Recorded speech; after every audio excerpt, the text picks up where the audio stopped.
Allahu Akbar. Hai, Assalamualaikum. Saya Natasha. So, dalam video kali ni, saya nak share tentang penentuan waktu solat. Okey, macam yang kita tahu, setiap perintah ataupun larangan yang ditentukan oleh Allah ada dinyatakan dalam Al-Quran melalui dalil-dalil tertentu maupun hadis-hadis Nabi SAW. So, macam tu juga dengan penentuan waktu solat ni. Okay, first of all, bila mulanya perintah solat 5 waktu ni? Okay, korang pernah tak dengar peristiwa Isra' dan Mi'raj?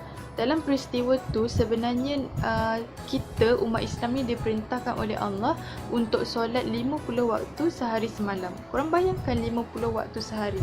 Banyak kan?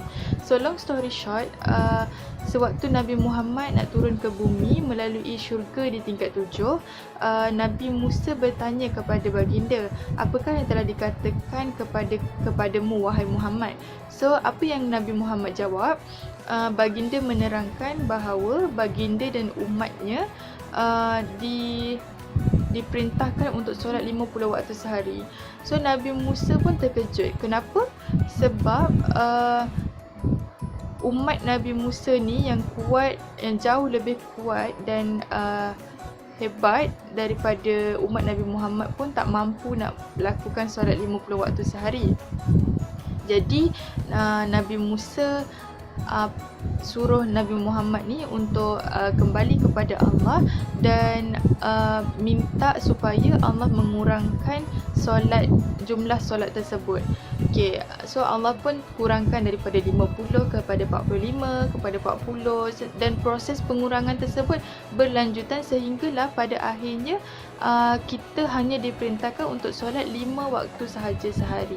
So daripada situlah mulanya perintah solat 5 waktu sehari semalam, iaitu solat subuh, zuhur, asar, maghrib dan juga isyak. Okey, kalau dalam Al-Quran Allah berfirman dalam surah Hud ayat yang ke-114. Okey, dalam ayat tersebut Allah hanya menyebut tentang 3 waktu solat sahaja, tetapi itu tidak bermakna Allah menghadkan satu fardu sahaja dalam setiap waktu solat tersebut. Okey, maksudnya dalam ayat tersebut Allah menyatakan 3 waktu solat, iaitu pada kedua tepi siang yang merangkumi pagi dan petang dan juga pada waktu malam. Okey, mengikut Al-Qurtubi dalam tafsirnya, bahagian pertama siang tu iaitu pagi bermaksud solat subuh, dan bahagian kedua siang merangkumi solat fardu zuhur dan fardu asar. Manakala pada waktu malam merangkumi solat fardu maghrib dan juga fardu isyak. So lengkap 5 waktu solat, 5 fardu solat dalam 3 waktu. Okey. Pendapat Imam Al-Qurtubi ni bersesuaian dengan hadis Nabi yang bermaksud ada 5 solat yang wajib didirikan pada siang dan malam. Hadis tersebut adalah hadis riwayat Bukhari dan Muslim. So jelaslah bahawa umat Islam diperintahkan agar solat 5 waktu sehari semalam, iaitu solat subuh, zuhur, asar, maghrib dan juga isyak. Berapa panjang sebenarnya tempoh masa dalam satu hari ni? Korang mesti akan jawab 24 jam kan? Betul jawapan korang tu. Tapi mengikut kajian astronomi yang dikenali sebagai astronomical time period, tempoh masa bagi satu hari ni boleh dibahagikan kepada 2 tempoh. Pertama 24 jam, yang kedua 23 jam 52 minit. Kenapa sampai ada 2 tempoh masa dalam satu hari? Kita kena back to basic.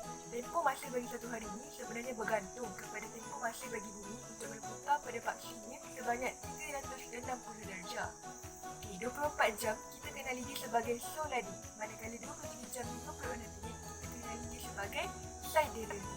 Soladi ini merujuk kepada tempoh masa bagi bumi untuk berputar pada faksinya berpandukan kepada matahari. Solar, matahari.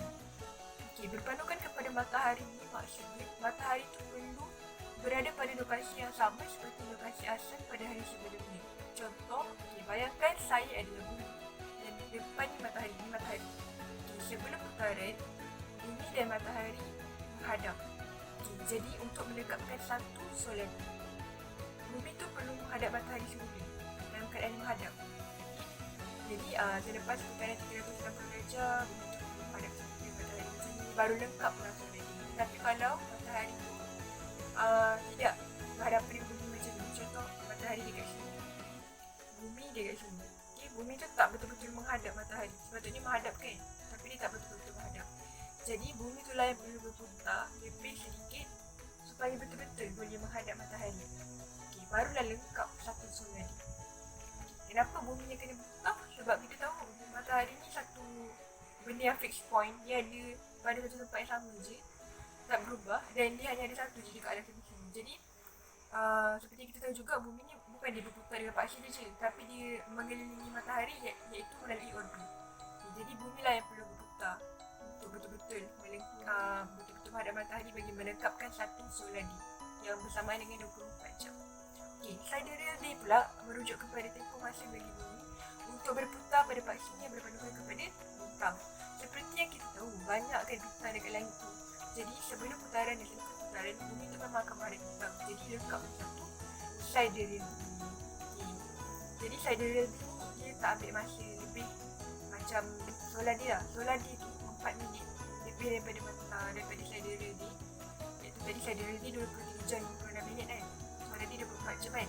4 minit lebih sebab bumi tu perlu berputar lebih sedikit selepas putaran 360 darjah tu bagi betul-betul menghadap matahari, bagi melengkapkan soladi. Itulah berlaku perbezaan 4 minit tu disebabkan putaran lebih sedikit. Jadi dekat sini kita boleh nampak sidereal ni lebih pendek, iaitu 23 jam 56 minit. 4 minit kurang daripada soladi. Jom kita tengok video ni. Bumi akan berputar sebanyak 360 darjah pada paksinya bagi melengkapkan satu hari.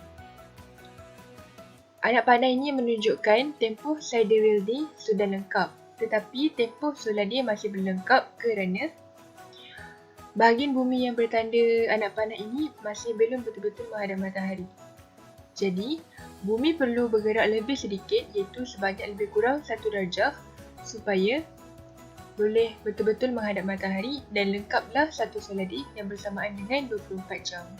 Manakala sidereal day bersamaan dengan 23 jam 56 minit, iaitu 4 minit kurang daripada soladi. Perbezaan sebanyak 4 minit antara dua tempoh masa ini adalah berlaku kerana pergerakan sebanyak 1 darjah oleh soladi supaya dapat betul-betul menghadap matahari. Okay, bismillahirrahmanirrahim. Assalamualaikum warahmatullahi wabarakatuh. Sekarang ni kita dah sampai kepada bab yang paling penting, iaitu waktu solat. Okay, selalunya waktu solat ni kita bergantung kepada lawan azan ataupun ada apps yang kita install, dah ada sedia ada waktu-waktu solat tersebut. Ataupun nak cepat, kita buka Google, kita tekan je waktu solat bila, nanti dah keluar je. Tapi ada lagi kaedah yang paling asas untuk kita, yang paling mudah untuk kita aplikasikan dalam kehidupan kita, iaitu ilmu falak. Ilmu falak ni senang sahaja, iaitu menggunakan jam matahari.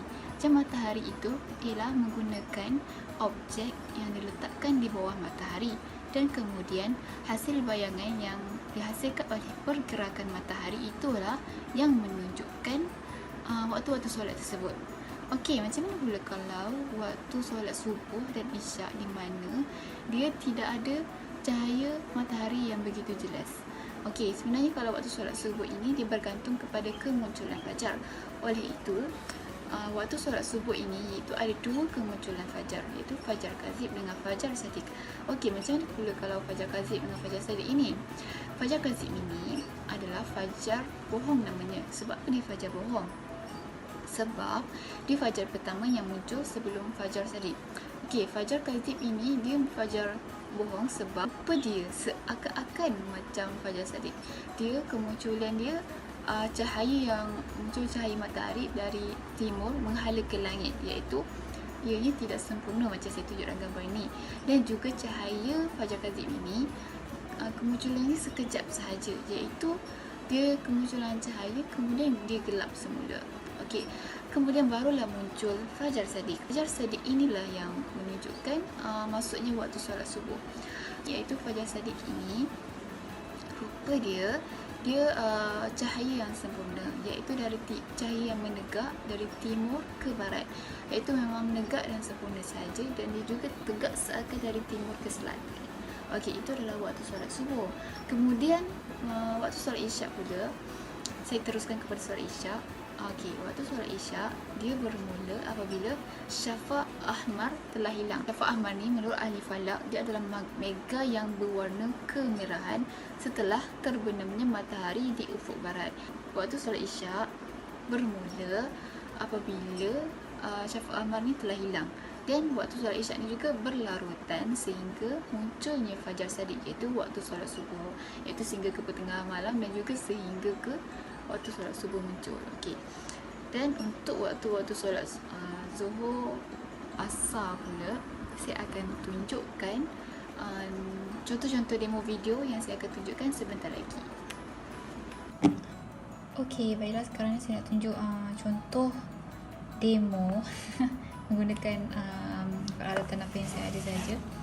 Okey, baiklah. Sekarang ni saya nak tunjuk demo macam mana waktu solat Zuhur itu masuk menggunakan pergerakan bayangan objek oleh matahari. Okey, kalau waktu Zuhur ni ia bermula apabila matahari tergelincir ke arah barat daripada kedudukan istiwa, iaitu kedudukan matahari berada tegak di garisan meridian tempatan. Okey, macam sekarang ni matahari, contohnya lah, ni ibarat matahari berada betul-betul tegak, kedudukannya berada kedudukan matahari tegak di garisan meridian tempatan, iaitu tegak lah, maksudnya dia sekarang ni kedudukan istiwa. Okey, waktu Zuhur dia macam mana? Kalau waktu Zuhur ni matahari dia tergelincir sedikit ke arah barat, macam ni. Nampak tak? Dia macam tu, dia ke arah barat. Matahari akan nampak bayangan dia macam tu sedikit. Dia dah ada terkeluar sedikit lah daripada tergelincir sedikit daripada garisan istiwa. Dan seterusnya apabila masuk waktu asar, waktu Zuhur ni berakhir apabila dah masuk waktu asar. Okey, kalau waktu solat asar ini dia bermula apabila panjang bayangan dia sama panjang dengan bayangan objek. Contohnya macam ni. Dia dah sama panjang dengan bayangan objek. Ataupun lebih sedikit pun tak apa. Lebih sedikit pun tak apa. Itu dah masuk waktu solat asar. Iaitu dia dah lebih sedikit panjang lah bayangan dia dengan bayangan objek, dan lebih sedikit panjang ataupun sama. Itu dah menandakan sudah masuk waktu solat asar.